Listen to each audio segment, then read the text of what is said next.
extra. Express myself, I'm next up. Yeah, one more you say. Coming up. Yeah. Come on, yeah. Come up now. Can't stop me. Come on, you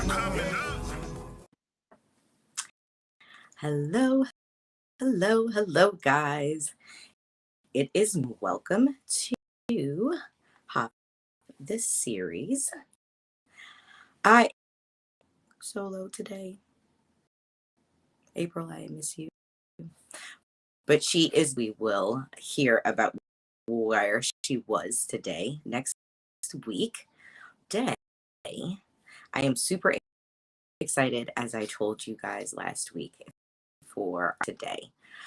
I'm not going to go into too much of the business. Is UGR 3-day, just Underground Railroad, and Conductor D, Dion Patterson, is with us, going to share a bit about her.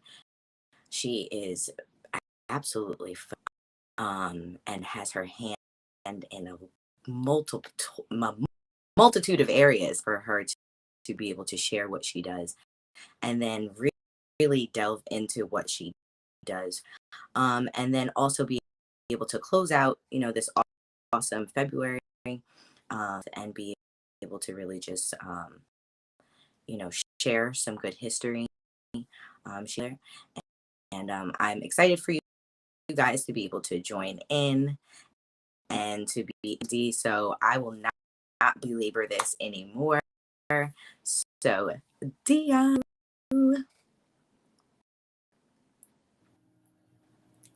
Hello. Hello, how are you? Good. How about you? I cannot come.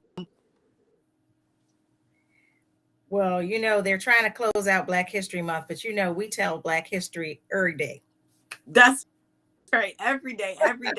And that's why I'm like super, like, if who else better to be able to close out, like you said, the recognized month, but to be able to really just tell the people about yourself, let them know, who you are, and a little bit, about what we're going to talk about today. Okay. So I'm Dion Patterson, also known as Conductor D. I actually didn't name myself that. It just kind of stuck. I think doing one of the Underground Railroad walks, because a conductor is someone who guides you on your underground journey. And that is what I do. So, Conductor D. And I started this business 4 years ago. It originally was supposed to be just a birthday. I won't say it was supposed to be. I thought that it was supposed to be a one-time event for my birthday with 12 friends.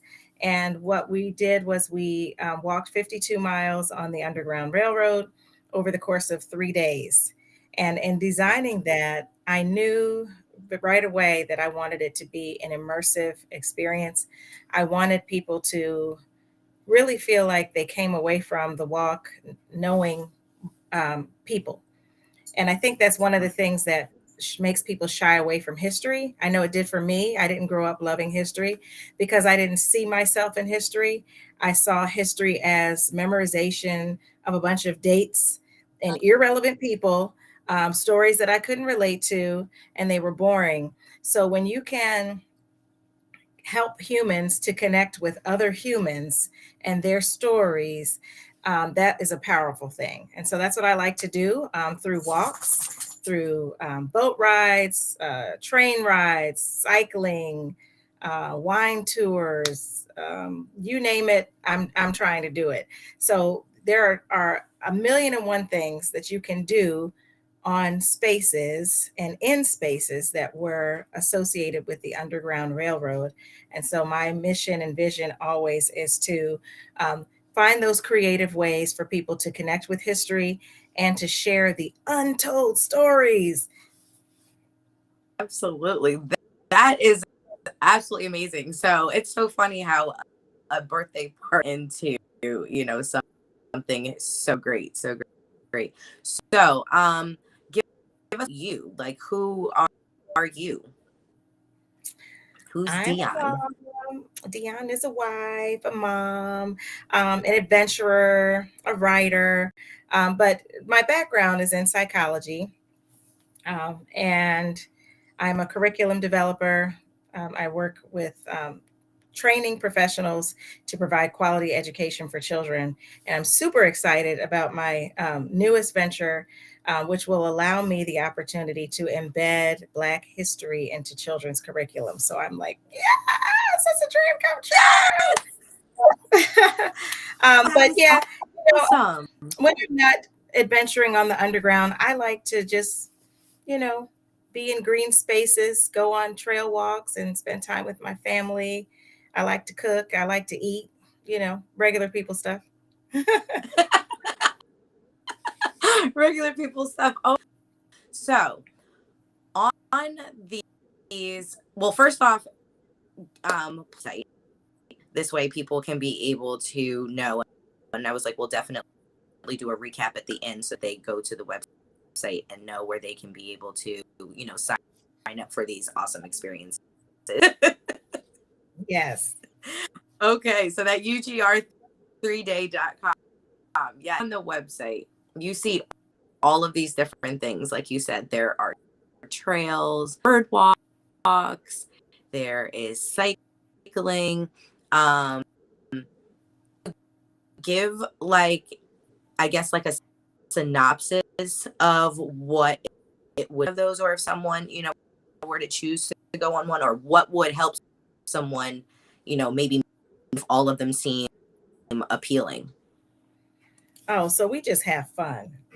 This is not a dry, you're first of all, you're time traveling because once you step into the UGR 3-day space, you are connecting instantly with stories. I'm a historic storyteller. I am a certified cultural interpretive guide. And so I always tell people that just means that my information is not I'm not Wikipedia Jones, like it is research based information, but I like to share the untold stories that make people say, what? Are you Yeah. serious? That happened here? And, when you can see, feel, touch, human beings are sensory oriented people, Mhm. creatures rather.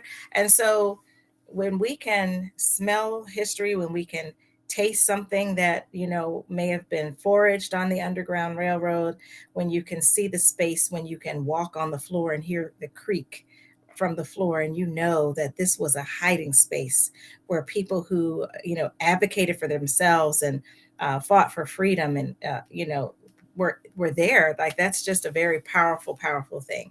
And it's not just for Black people. I had someone who was not Black reach out to me and say, am I able to be included? Are you kidding me? History is for everyone because Black history is American history. So this is for males, females. I know a lot of pictures show a lot of women. It's just because that's who's signing up.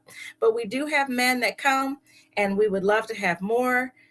There are different events that are for different age groups. So I always say UGR 3-day is for everyone.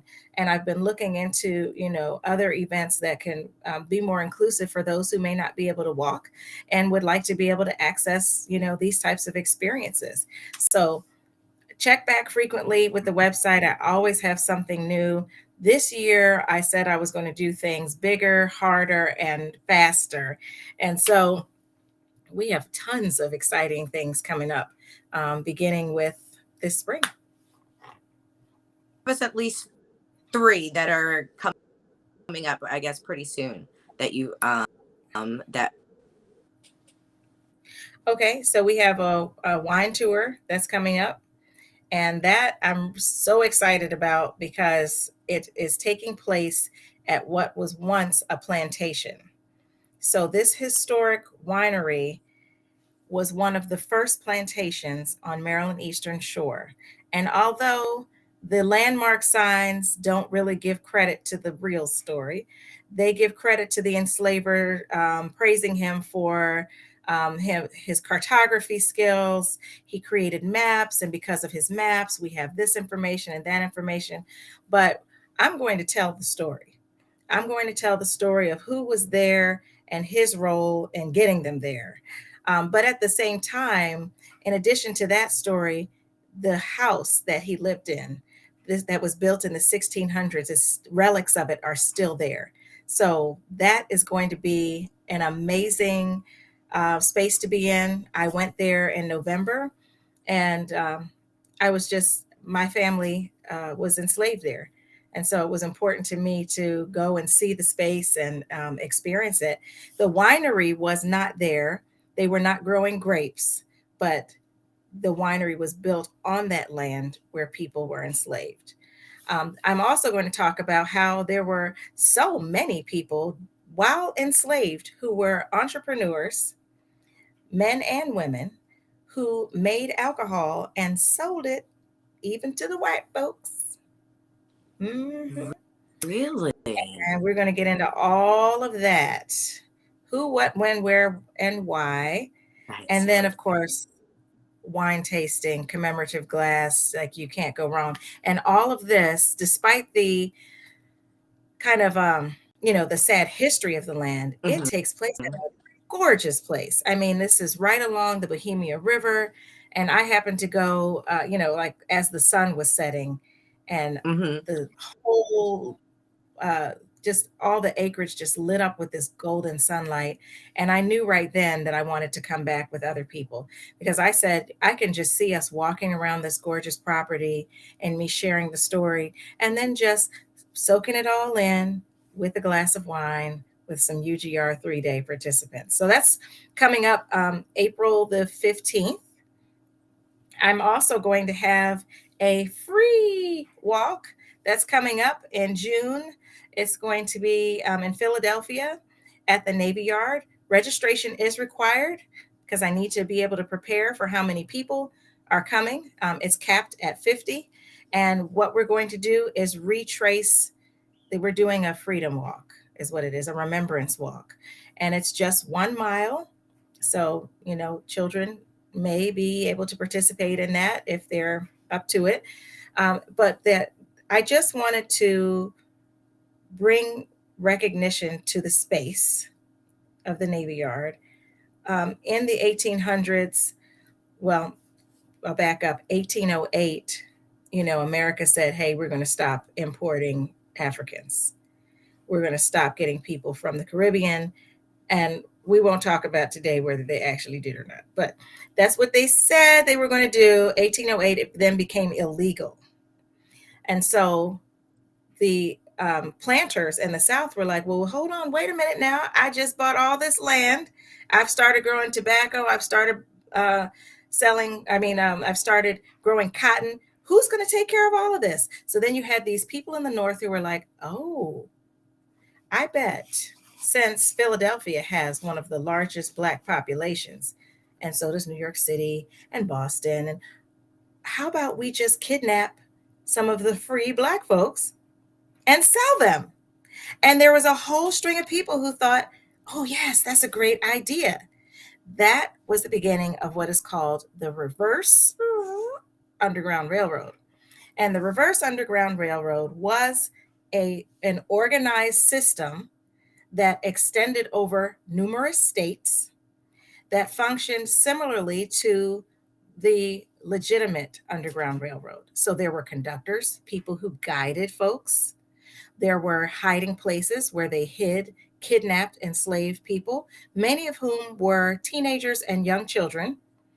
And these just systems put in place, this network, to make profit off of free and some enslaved Black Americans, to compensate for the inability to be able to transport them from Africa and the Caribbean to America to enslave them. And so Philadelphia has a number of stories. I'm going to share some of those stories, and I'm going to share a couple that took place where we're going to be walking. And no, they didn't say and teach any of that in school. So glad that you are about to have a hand in adding this to the curriculum. That is so necessary. And I mean, just the way that you told that, I did not find history that great. I had one amazing school, and believe it or not, he was a white man who majored in African American literature.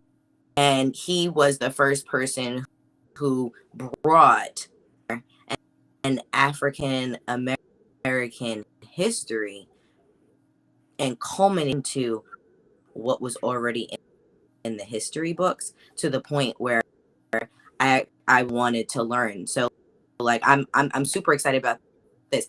My next question, I was like, you kind of how exactly has this experience personal effect on you? You specifically said how like your family was in a land that the vineyard is on. So what's it like to learn something, be in a space where now it's more personal, no longer just a story of others, but now this is family.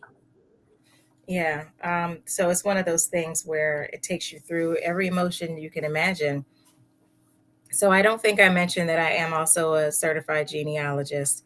And my mother, for her 75th birthday, had asked me to find the other part of our family.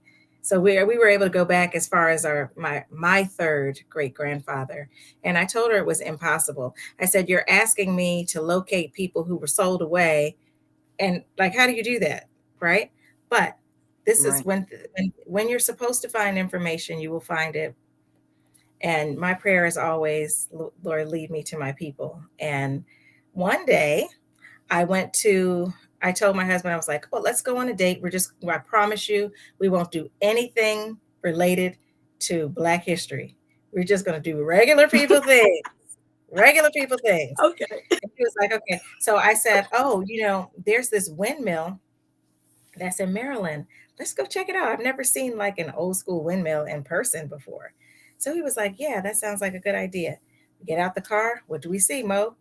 We see cultural interpretive signs with the story of um, enslaved Africans who became free and their cabin and so on and so forth. And I was like, "I promise you, I didn't know about this.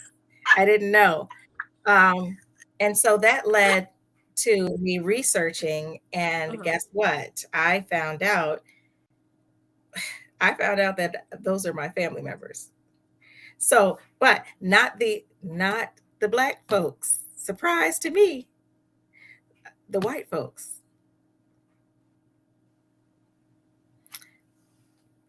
I was so My mother's family, we knew were in I'll say we knew they were in Richmond, Virginia.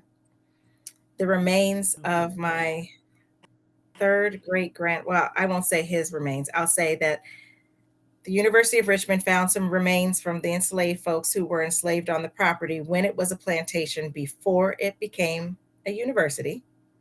And they reached out to us and let us know that our family members, my third great grandparents on my mother's paternal side, were a part of that. And so that's what sparked the curiosity, like, where do we come from and all that. So I began to look at a number of different things.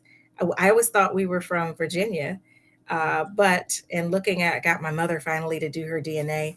And, that was good for her to do it, even though I did mine because I'm a combination of my mom and my dad. So with my mom, I was like, okay, so since we're doing your history, I looked at Delaware and I saw this great big bubble. And I was like, what the heck? We weren't from Delaware. Why are they showing Dover? Wait, I'm confused. So this family was the other half of our family that we lost. So and I'll say this, um, the story is that these white people that I met, who I think are absolutely wonderful. It may sound strange, but my new cousin, I do correspond with them, pretty regularly, and they had me over for lunch. We had a real conversation, a heart to heart, where authentic, genuine people who wanted to hear, and I provided the space, a safe space for me to share my heart. And they also shared their disappointment and their relatives and what they did over the generations. It was a very healing space for me. And I had no idea that this was going to happen. I never envisioned or desired to connect with anyone who was a descendant of an enslaver. It wasn't on my bucket list, honey. But when the opportunity Right. came, he had invited me to come to this windmill to learn more about my family. Mm-hmm. But when I saw the DNA results, it's a long story that I won't get into today. But I thought that it was the African Americans, but it wasn't. Right. It was him. And so at that point, we already had it set up. So then he said, "Well, why don't you come over and we'll fix lunch?" And at first, I was like, "They want to cook for me."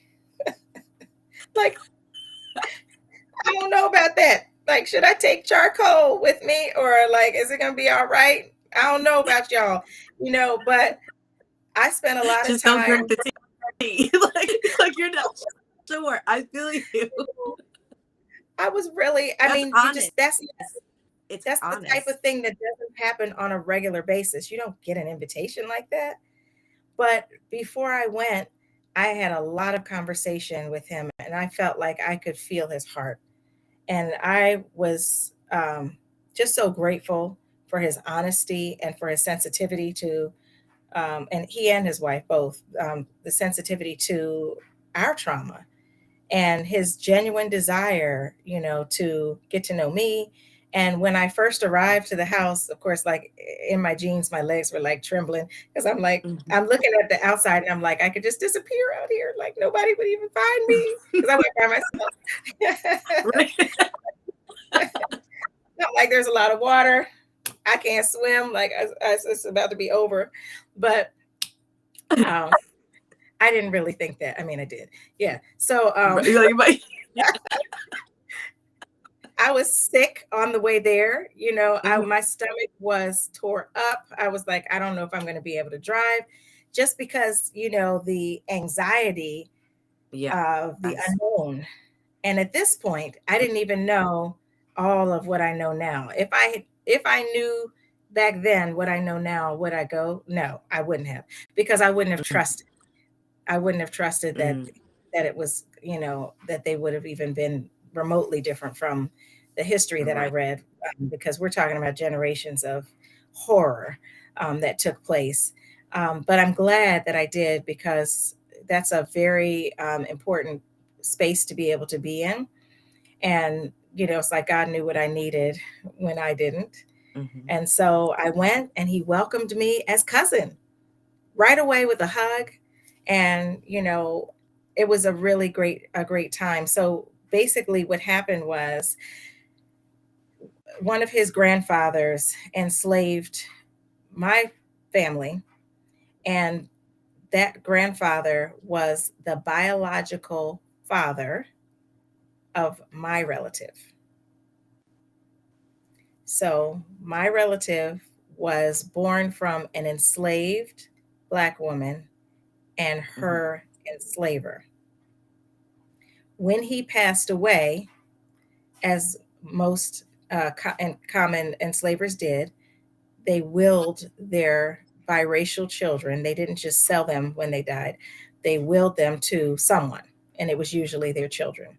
So my grandfather, Tom, was willed to his daughter, Clara, who Mhm. had him enslaved for a time before she manumitted him, which means she set him free. So in other words, you work for me, just as an example, work for me for 15 years and then you can go free. So he was free and moved to Dover, Delaware, walking distance from my house right now where I live. Wow. And so ultimately what ended up happening was some of his children. I don't know if it was just one or if it was a couple, three. I don't know, because history gives you but so much information. We were kidnapped and victims of the reverse Underground Railroad. And we were transported. I was able to find ship manifest records that show numerous free African Americans who were also biracial. Everybody on the boat was biracial, 84 people, and they were all right around the same age, pretty much teenagers. And they transported them to New Orleans, which was very common, from Delaware. Southern Delaware was a hot spot for the reverse Underground Railroad. Patty Cannon, all of those folks and her gang. And it wasn't just white people, by the way, that were working on this reverse underground. There were Right. Black people doing it too. And they were probably better at it because we tend to be more trusting of our own. And so, hey man, I got a job for you if you come with me, and then you get captured. So Exactly. we were taken to New Orleans, where we were sold into slavery. And that is where my immediate grandfather descended from. Now, after I found out this information, I said, well, it looks like, according to this DNA map, I still have a lot of Delaware family. And I wish I could get to know them. I mean, but how do I do that? Do I send an email that says, hi, this is your long lost cousin Right. from slavery? Like, how do you do that? Right. So awkward. So I said, I remember my friend Liz. I think you've met her. She did the 52-mile walk with us as well. And I call her my sister friend because we're very, very, very close, and all of them in that birthday club. And I said, I remember you telling me that you wanted to get some more information on your maternal side, and I couldn't remember what your mother's maiden name was. But I mean, at this point, I have read so many historic documents. I was sure that I would have come across that last name if she would just tell me again. So we were out to dinner and she told me the last name, and I almost fell out of my seat because that same surname is my people. Yeah. So That's crazy. it is crazy. So I said to her, wait, I said, no, I said, those are my people. And she was like, what do you mean? And I said, that last name, that's who I've been researching all these months. So I said, no. Let me get my phone. So I'm pulling up ancestry.com, pulled up the family tree. Because at this point, Ancestry will tell you up to your 5th to 8th cousin. After that, they're not able to help you. You have to go through other genetic testing, which is another story. So, but she was able to find her mother on that tree and her uncles. And so we're not distantly related.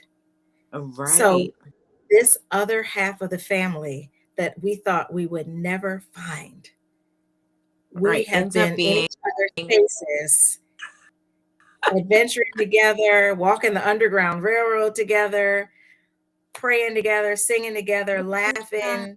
I have no idea that we're cousins. So now I'm connected with my That people. is all the way connected. Oh my goodness. That is, oh my goodness. So actually, I would love to know my husband, because I believe that he is related to her somehow. So that we did to know if there's anything like that. So here's a question for you. If someone wanted to start on a journey, obviously besides, contacting someone like, knowledge and research on how to be able to research extensively, but let work before, coming to you, where's a good start? Or, because there's I know I personally did 23andMe, I've been on Ancestry, cross stuff with, but what is, I guess, good to use a tool like that? There's so many free resources that people can take advantage of. There is 23andMe, there's FamilySearch.com, there is Ancestry.com, and there are others too that I haven't mentioned. But a good place to start is just building a family tree, and you can do that based on just who you know. You can know as few as, because I've built family trees on enslavers just so that I can learn about the family and read their business. And so I don't like what I know is very limited. But the good thing, and I don't know how other platforms work, but Ancestry will put like a little green leaf on your Okay. person's name to give you a hint. Yeah. And then you can review that hint, and that hint will give you some records. And it will allow you to either verify whether or not this is the person that you're looking for. And as you accept these different hints, then it will give you more hints, and you'll be able to build out and build out and build out. One word of caution is to always authenticate and make sure that you're looking at the right person, because there were multiple people born in the same town with the same first and last name, born the same year. And so you definitely want to make sure. The best way to check is to look at the parents' names, verify by mom and dad and place of birth. The years will vary based on the record. So you don't want to rule someone out because it's like 2 or 3 years of difference. 10 years is a different story. And there are other ways that you can authenticate to outside of the parents' names. But whatever your method is, always go back to, okay, is this the right person? How can I check? Are they from this place? Were they born here? And so that's your starting point. And then read everything you can. If you're looking for, I know a lot of people, particularly in African American history, find it to be really impossible to find records beyond a certain point. It's not impossible. It's knowing where our records are kept. And so, given the fact that we were considered property, we would be listed the same places that property would. So, looking in wills, reading the enslavers' wills, reading tax records, reading slave bill of sales, looking outside of Ancestry, and even just doing a really good Google search. If you can look up a person's name and their plantation, sometimes that's listed, the plantation name. Google the plantation, see what comes up, see how big it was, see who else was there, look at those people, and look at every single record, even like death records, marriage records, look at church records, anything you can think of, and even down to who gave the information on the death certificate. They call it the informant. I was researching for someone, and we were able to get a whole bunch of information on his grandfather because of the fact that the informant, I was wondering, okay, the informant is not family. So how is it that this person would be close enough to be able to give all this information? So I researched that person and found that that person was a part of a particular organization. And we were able to go to that organization and look at records and find his grandfather. So then that painted a whole different picture of, his grandfather's life. So every piece of information, you may not be able to find everything you're looking for in one search. I think of putting genealogy together as following a breadcrumb trail. So you just get these breadcrumbs and then you collect them and, put everything together. It's like a big puzzle. Yeah, it's almost like you're an investigator as well, having to really dig through things. So what would, I guess, what would be the important, why would someone find it important to try to find their roots, where they're from? Like, what, there any kind of importance? I mean, obviously information is process certain things away. But if there was a reason to do this, why to take a look into their history and try to find their roots deeper than just the immediate family. So first, I'll say not everyone is ready for the journey, um, because you will find some things that maybe you didn't know about, and not everything is great to hear. So definitely everyone may have different reasons, and there are different types of searches that you can do. There are some health benefits to researching. I have read a number of death certificates to read the cause of death for whole sides of my family, because I want to know what diseases and sicknesses were common during that time, because it helps me to be more informed about what I have been predisposed to. And so Right.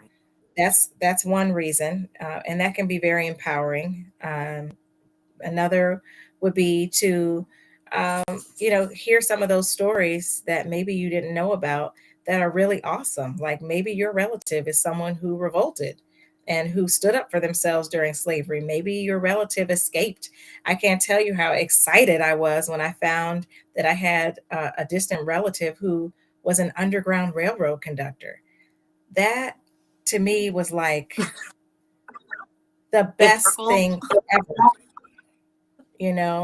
And then there are other things like, uh, I found that on one side of my family, even as early as the 1800s, they were all into education, and same now, like all of the females on one particular branch of my family are all educators and always have been. And so when you can find those links, it just kind of is like, wow, this is like in me. Like I was destined to do this. And so some people may find that, everyone in their family was really good with their hands, or everyone in their family had a particular skill. That's really, amazing. And it helps you to feel more connected to your family. And it can be very grounding and spiritual. Yes. As you know, I am an adoptee, and I am an adoptee advocate. You're 100% right when you say that not everyone is, and there is a lot that comes with searching these things, but you still ding a tree and getting information based upon um you know can you maybe shed some light on a situation where I didn't know anything? I had a closed adoption in the 80s, where practically a bone marrow transplant. Were they going to open up records?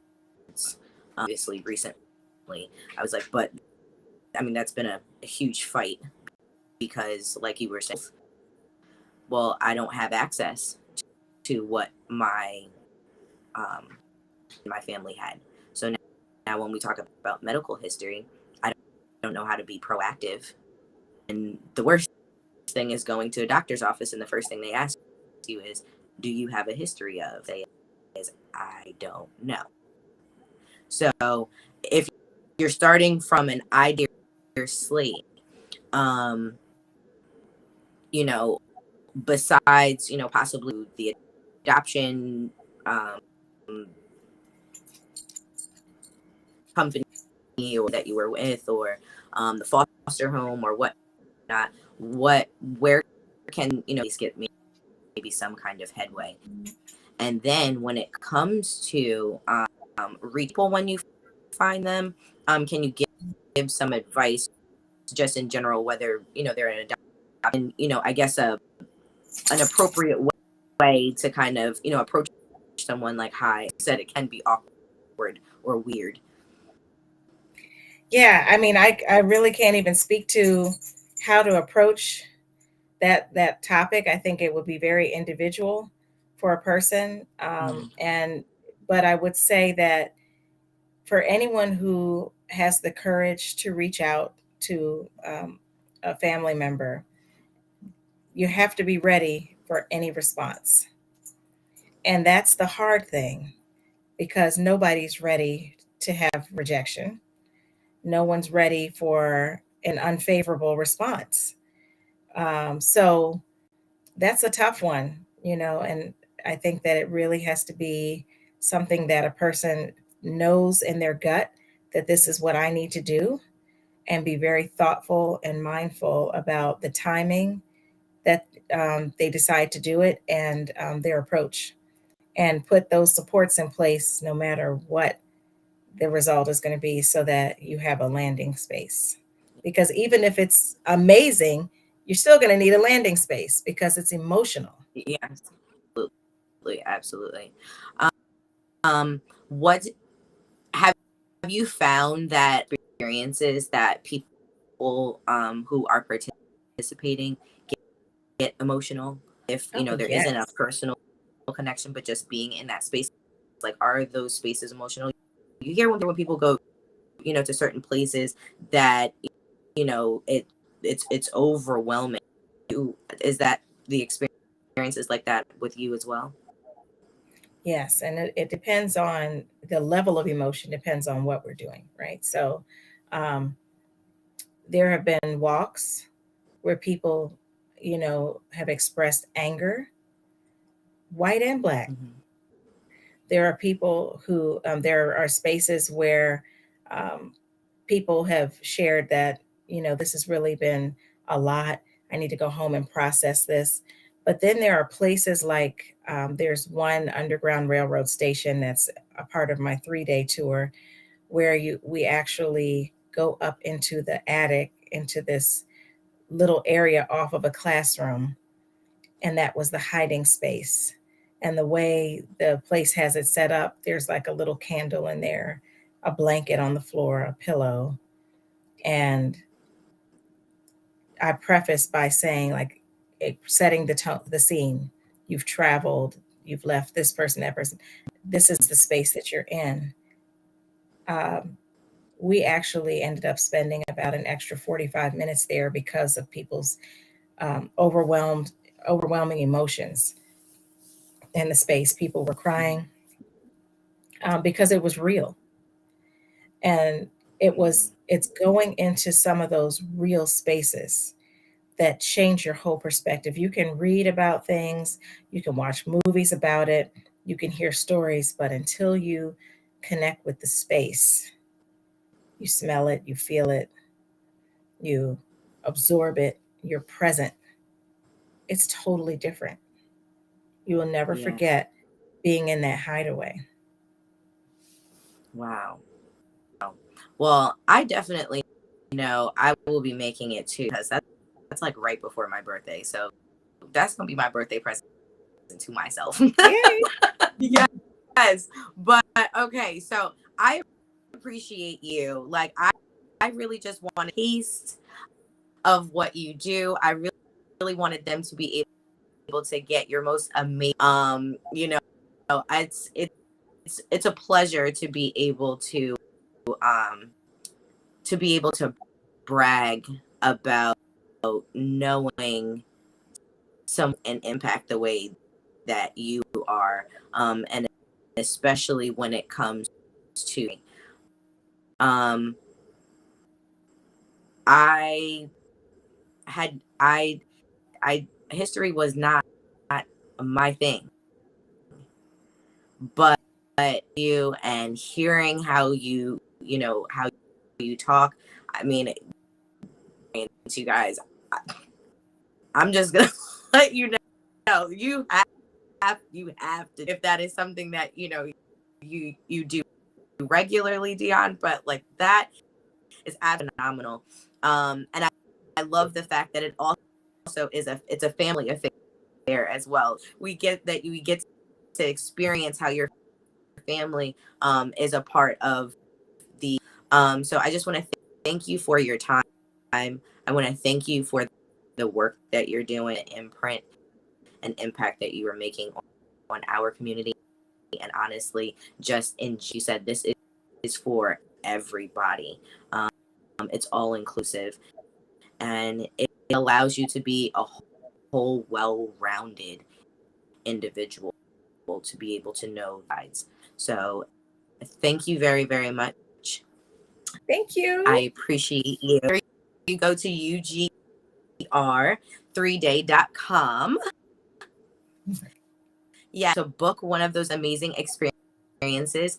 And don't tell me you have a magazine. Yes, I do have a magazine, and it just came out, and Yes. Mo has an article in there, so I'm super excited about it. You can get a copy or subscribe for the annual subscription. It comes out quarterly, and you can do that at the website as well, ugr3day.com. Yes. I'm so excited. Thank you so. I'm so excited. Next week, April will be back with us.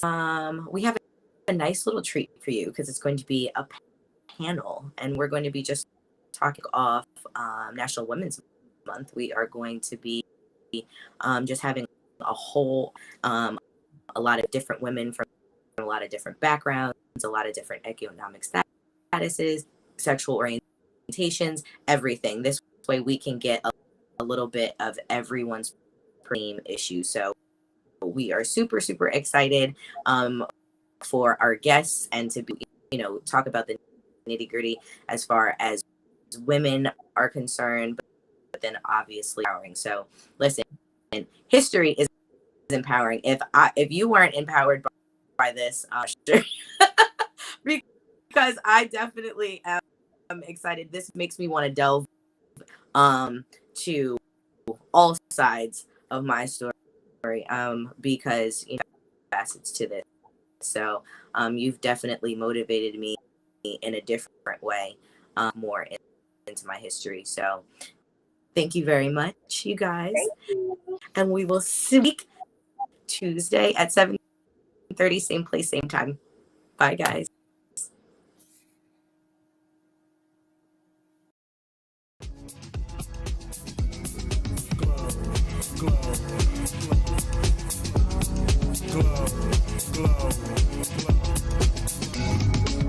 Yeah, I'm so extra. Express myself, I'm next up. Yeah, what more do you say? Coming up. Yeah. Come on, come on, come on, come on up now.